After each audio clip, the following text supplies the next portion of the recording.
So in this video series, I wanted to make sure that in addition to covering the classical arguments for the existence of God, we also covered the kind of arguments that you're likely to encounter when you're engaging with theists. In the years that I've done the TV show, there's one argument that hasn't come up very often. But in addition to working with the TV show, I also do live debates, and I engage with people one-on-one, both in person and on forums. There's a gentleman in Austin who's a theist who has been taking me out to lunch in order to have conversations, and we've talked about a lot of the classical arguments for the existence of God. But recently he asked me, what do you think about prophecy? And while we haven't finished our discussion about it, I realized that prophecy hasn't come up that many times on the show, and yet it's come up over and over again in my one-on-one conversations. So today, we're going to take a look at prophecy. So one of the reasons that prophecy or arguments from prophecy haven't come up that often on the show is that they're not really arguments for the existence of God. Instead, they're arguments in support of the existence of God. They are arguments for confidence in the source of the prophetic claims, whether that's the Bible or God or some religious figure. They're not presented along with the classical arguments, morality, the teleological argument, the Kalam cosmological argument, because they serve a completely different purpose. But what do we mean when we're talking about prophecy? What is it really? Are we just talking about predictions? If intelligent design is creationism in a lab coat, prophecy is prediction in a frock. The difference between prediction and prophecy seems kind of minor. It seems like we've dressed this up and put a fancy label on it. But one of the main differences is that prophecies tend to be from a purported religious source, or they have something to do with some feature or aspect of the religion, whether we're prophesying a religious figure to come in the future who's going to change the world or change the religion and remake the world for us, or whether we're talking about predictions that are there specifically to demonstrate the power and reliability of the source of those predictions. It's more than just a simple prediction. But when we're evaluating prophecies, we have to evaluate them under the same criteria that we'd evaluate any prediction. Their purpose may be to demonstrate the power and reliability of a source, but their function, what they actually do, is serve as predictions of purported events in the future. So let's take a look at how we'd evaluate predictions. Well, what kind of things does a prediction need before we can even call it a prediction? Well, one of the key aspects of any prediction is that it must clearly have been made before the events that are being predicted. Otherwise, it's not a prediction. If the date of the prediction and the events that occurred can't be reasonably determined, then we're stuck from the beginning. Because it could be that somebody wrote a prediction after an event and then wants to claim that this was written before. We need to be able to verify that the prediction was made before the events in question. That seems obvious. And I won't be giving away any specifics of any magic or mentalism trick, but I can tell you, as someone who's been a magician for their entire life and is familiar with the types of mechanisms by which magicians and mentalists perform their effects, one of the ways that they can make it appear that they've made a successful prediction is by making you think that a prediction was made before it actually was. Now, I don't think that religions are running around trying to intentionally deceive people in the way magicians would. I don't think that these books with predictions in them were always intended to portray the predictions as before, even when they weren't. But in order to verify this, we need to be able to date these things. We need to be confident that the prediction was made ahead of time. And when we're talking about, in many religious texts, copies of translations of copies of oral traditions that have been manipulated, where there are proposed forgeries, and the oldest copies of the books that we have are many years beyond both the date of what was purported to be the original prediction and the event that supposedly fulfilled it, I don't see how you can actually go through and verify that the prediction was made ahead of time. Another aspect is that whatever is being predicted, it must clearly be intended to be a prediction to count as prophecy. It can't just be a coincidence where you're interpreting some event or some series of events such that it fits a particular passage or a particular interpretation of a passage. When we take a look at things like Nostradamus, is it clear that he was making predictions, or was he just writing what seemed to be, to many, nonsensical quatrains that other people then go back and look at and say, oh, clearly he was predicting this? It does no good to go back and fit the events to some passage unless it's clear that that passage or that writing was intended to be a prediction. We see the same thing quite often with the Bible codes. A bunch of books about these. I think there was even a movie.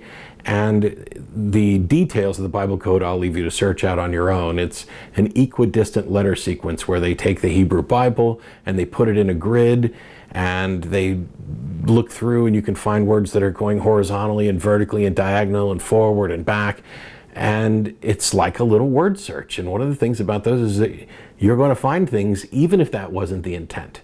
What good is it to say that this is a prediction if there's no indication that it was ever intended to be a prediction? Another way that we have to view predictions is to determine if they're actually extraordinary. Mundane predictions are of no use to us. They don't require any special power. If I go to a steak place and I order a medium rare steak and the waiter delivers me that steak, he's not fulfilling prophecy when he does that. And even if, while he's away taking my order, I talk to the other people at my table and I say, I predict that this steak will not arrive medium rare, I'm not making any sort of extraordinary prediction. I'm making a rather mundane prediction, because quite often it's very hard for people to get a medium rare steak correct. It's a good side tip that if you want to get a free or discounted meal and you can eat your steaks that way, order a medium rare, because in my experience at least, unless you're at a really good steak place, they're going to come wrong more often than not. So when we're talking about extraordinary predictions as opposed to mundane predictions, that means that either the events that are predicted are extraordinary in and of themselves, or it's extraordinary that someone would have the foreknowledge to predict a rather mundane event that they wouldn't have had any knowledge about. Somebody 2,000-3,000 years ago predicting something to do with a computer might be considered extraordinary. Somebody 2 weeks ago predicting something about a computer would not be so extraordinary. Or maybe it's the case that otherwise mundane predictions are made in an extremely impressive or extraordinary success rate. All of those things take us out of the realm of coincidence is likely, or this was a reasonable prediction based on the facts that we have available.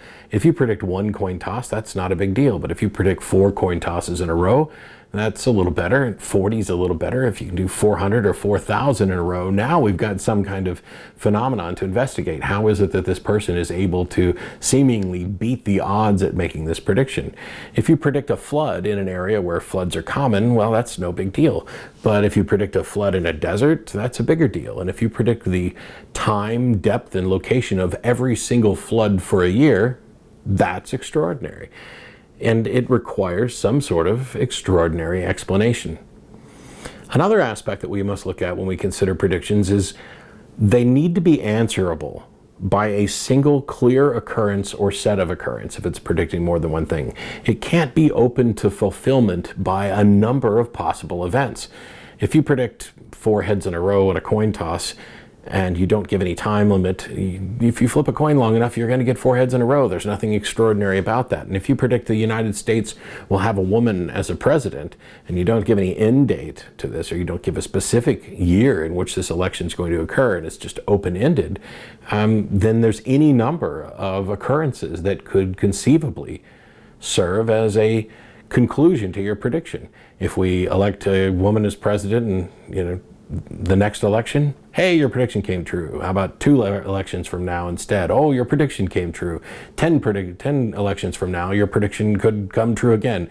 There's nothing impressive about that, because now we have the case where we have a prediction and we're just looking for something that will fit that prediction.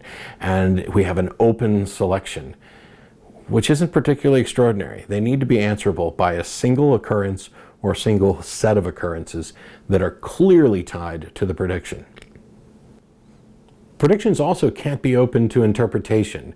That's what we see a lot of when we talk about Nostradamus or predictions that are in parables where there's vague language, or even the vagaries involved in the ancient aliens hypotheses. If a prediction's open to interpretation, there's almost always going to be some way to say that it came true. They need to be specific about time and place and answerable by a specific set of circumstances, because the wider open it is to interpretation, the more likely it is that you're going to get a prediction and event to seemingly coincide. But that doesn't mean that anything extraordinary took place. And if all we're doing is predicting, the next coin toss and we might get it right, there's nothing impressive about that. Predictions need to be time restricted. They can't be open-ended. Going back to the example that I gave with the United States will have a woman as president. If that's an open-ended prediction, you haven't accomplished anything.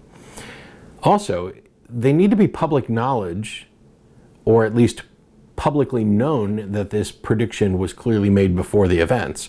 But it can't be something that people are actively working to fulfill.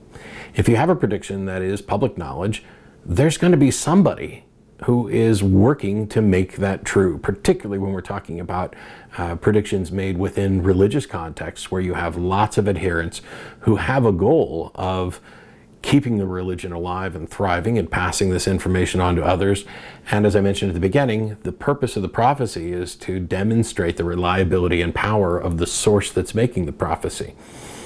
So if you predicted, for example, that in 2014, there'll be a child born whose name is Josiah, and he will become president of the United States and will involve us in a war to end all wars. Well, what's going to happen is if you have some followers who believe this, then in 2014, you're going to have a large number of babies whose parents name them Josiah in hopes that they are going to be the one who fulfills the prophecy. And of that selection of new Josiahs, there's going to be a number of them that are raised and trained in a way that makes it more likely that they'll enter politics and eventually become president. And then you have a number of different years afterwards in which one of them can become president. And since there's wars fairly frequently, I mean, the Bible has prophecies about wars and rumors of wars. When has it been the case that there's not a war or a rumor of a war somewhere in the world? And if it's public knowledge, then you have people actively working to make it come true. Prophecies can't be something that we can manipulate and achieve. There's nothing impressive about that. Now we're back to the waiter going to get me the steak that I asked for. If they're publicly known, they need to be obscured in some way. This is the problem with many prophecies. If it's publicly known and it's clear, I predict in 2014 this is going to happen, then there's going to potentially be people working to fulfill it, in which case it's not much of a prediction, it's more like an instruction, go out and do this. If the prophecy exists and is obscured, now you have something that clearly people didn't realize beforehand. They don't even find out until after the events have occurred. But now you've got it open to interpretation, which is where we get things like the Bible codes, which may not have been any intentional hiding of information at all. But because people know that the prophecies are stronger if they were clearly public but hidden and obscured in some way, which is why we have interpretations about Nostradamus and why we have Bible codes. If the prophecy is publicly known and there are people working to fulfill it, or if it's hidden in such a way that it is open to interpretation, once again we have something that's no longer extraordinary. So all of the criteria that I just talked about are how we would go about evaluating predictions to determine whether or not a prediction was actually made, whether or not it was fulfilled, whether or not the circumstances surrounding the prediction and its purported fulfillment are extraordinary enough that there's a phenomenon there worth looking into, or was it perhaps mundane? In a sense, these criteria are what make a prediction falsifiable. And it's critical to have a prediction that is falsifiable. And by falsifiable, we mean your prediction could be false, could be shown to have not come true. If you pick a card out of a deck of cards and I have a predicted card laying on the table, my prediction is now falsifiable, because if I turn my card over and it does not match the card that you selected, I have failed my prediction. Are there biblical prophecies that are falsifiable? Are the ones that are purported to have come true falsifiable? Are they extraordinary? Have they actually come true? Were they actually prophecies in the first place? Were they intended to be prophecies, or are people simply seeing what they're looking for? Now, if you take a look around the internet at claims about biblical prophecy, you'll find loads of pages, and many of them will focus on messianic prophecies, saying that Jesus fulfilled 30 prophecies or 300 prophecies or 3 gazillion prophecies. I don't know how many they're up to now. You'll find different numbers at different websites, and what they'll do is they'll go back through the Old Testament and they'll pick out a passage that seems to fit something in the New Testament, particularly in the book of Matthew, because the author of the book of Matthew was so keen on having Jesus fulfill prophecies that it seems he even invented some of them because they don't seem to line up with anything that we have in the Old Testament. Now, any Jew will be able to tell you that they don't think that Jesus filled those messianic prophecies, and that some of the prophecies Christians are pointing to aren't what Jews consider to be prophecies, and if it's their book and their prophecies, shouldn't they be the experts on it? But we don't need to get into the specifics of which prophecies or predictions may have come true and may not have come true right now. In a later video, I'll take a look at some of the more common claims so that you have an understanding of them and can respond to them. But the purpose of this video is to show you why we might not need to do that at all, why we might not need to examine any specific claims of prophecy. Now, I know as soon as I said that we may not need to examine any specific claims of prophecy, there are going to be theists that are just ranting and raving about, oh, you're just trying to dismiss all of this so that you don't have to look into this. I already have looked into it, and many others have as well. But what I wanted to do here was discuss this at a kind of a higher level, kind of a what can we learn about this? What can we investigate? What are the limits of our ability of investigating? So let's take a look at the best and worst case scenarios and see what we can determine from them. Now, the worst case scenario is that no prophecies have ever been fulfilled, and there's simply no phenomenon to evaluate.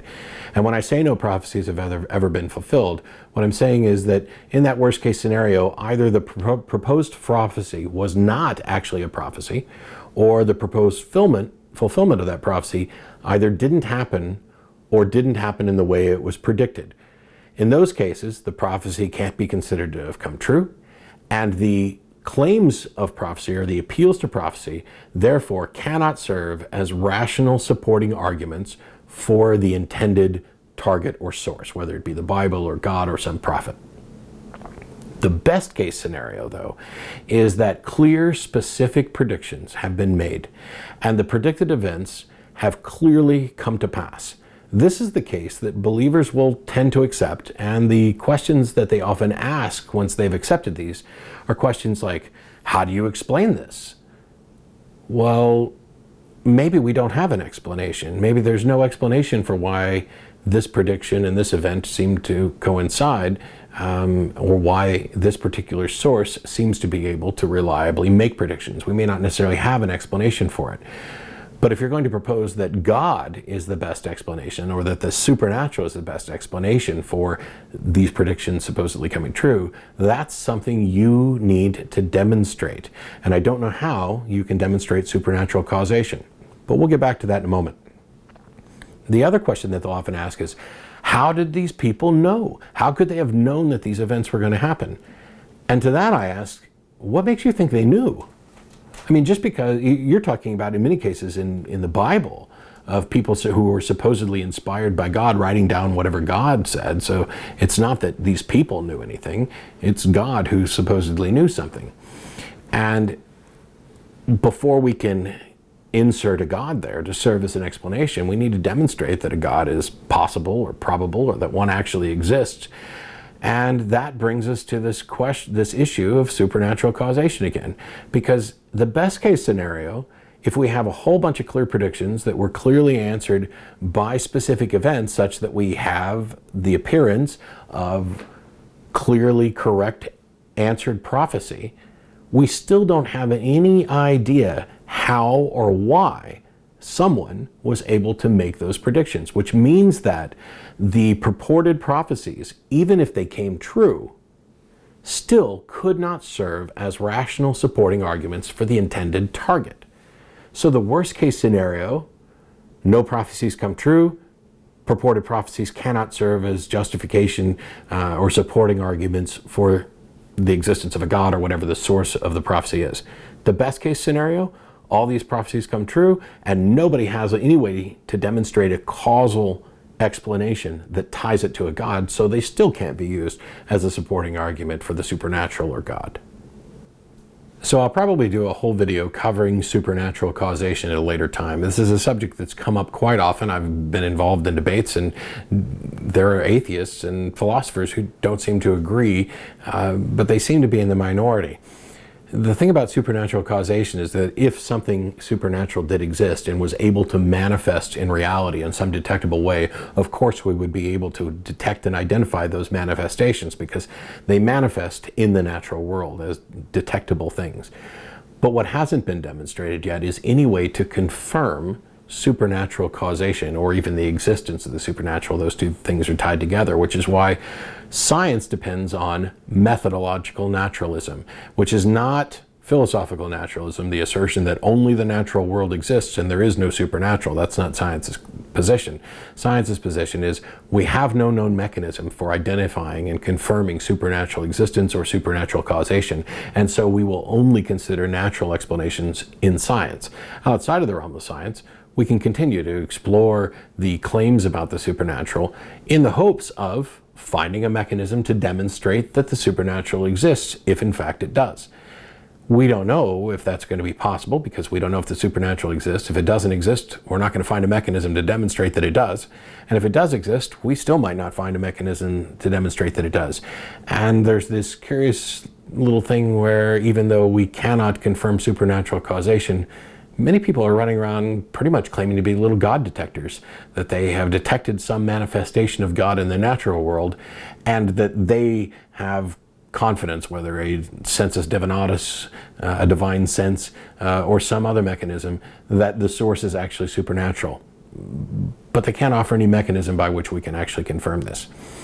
So with supernatural causation essentially off the table for now, we are stuck, even if predictions were coming true, with saying we don't know why. We'd have to investigate and find out why are these predictions coming true. Are they coming true because somebody guessed lucky, or somebody tapped into the essence of the cosmos and used deterministic or indeterministic reasoning and is able to predict things, through a purely naturalistic means? Maybe there's a Time Lord with a time machine who's gone back in time and informed people of those things.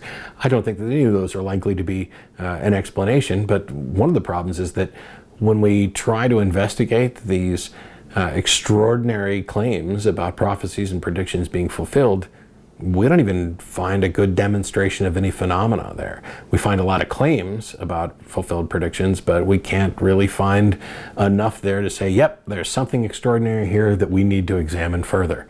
The cursory examination doesn't even pass, and it's one of the reasons why the James Randi Educational Foundation's $1 million prize has remained safe. Nobody's passed the initial examination to demonstrate any kind of supernatural ability or any phenomenon that we might need to investigate further for a possible supernatural cause. So setting aside supernatural causation, I want to get back to what I talked about at the beginning of this video. So a little earlier I said that if we understand prophecy at this top level, it may be the case that we don't ever need to dig any deeper, that it's a pointless exercise to try to investigate the specifics of prophecy claims and predictions if we can't identify any sort of supernatural source. Now, obviously, if a lot of predictions were being made, it'd be worthwhile to investigate, because many times, or any time that we've actually found an explanation so far, it's turned out to be a naturalistic one. But at the very beginning of this video, I talked about how prophecies have two purposes. In some occasions, they exist to provide a warning, but that's a rather minor purpose. The major purpose of prophecies is to imbue confidence, or build our confidence in the source of those prophecies, to demonstrate their power and their reliability, whether that source is the Bible or a prophet or God, or your average medium or palm reader. And as we've seen, though, even in the best scenarios, prophecies cannot be used as a reasonable supporting argument for the sources that they're designed to provide support for. which means that what's really happening here is that claims of fulfilled prophecy are being used to build confidence in a way that is not justified. They're building confidence in a source such that it will support claims that are not deserving of support. Now, magicians and mentalists have done this for entertainment purposes, convincing us that they have powers by convincing us of fulfilled predictions. But magicians are honest liars. They'll tell you that they're going to fool you, and then they do. They freely admit to using trickery in order to deceive you for your amusement, for your entertainment. This is something you know, it's kind of an agreement. But others have used these tactics for exploitation. They exploited our flawed reasoning for their own edification and enrichment. They're commonly called con artists. And the con part of con artists stands for confidence, because they build your confidence. They're building your confidence in their ability to predict the stock market or receive messages from the dead. I highly recommend taking a look at Darren Brown's video called The System, where it demonstrates how the confidence level for a few individuals was raised through purely random predictions. It's an interesting look at how our individual perception can be very, very, very wrong. But these con artists exploit our ignorance. They exploit our natural tendency to trust people and to want to trust people. They also exploit our innermost desires and fears. You know, if I've got this, I've done really good for you so far. Each one of your investments is paid off. Look how much money we've made. We've got this big investment it's going to require. We need to move on this fast. And the reason they need to move on it fast is because they want to get your money and run. Religious prophecies don't exist to amuse or entertain. They exist to build your confidence in the religious sources for those predictions for the benefit of religious organizations and the religions themselves. So are religious prophecies just a con game? So prophecy claims, even in the best scenarios, are a sort of confidence game. The most notable difference from the standard con artist type of confidence game is that the duped are duping themselves in the religious prophecy con game. And they're doing it and encouraging others to dupe themselves without realizing that they've been duped.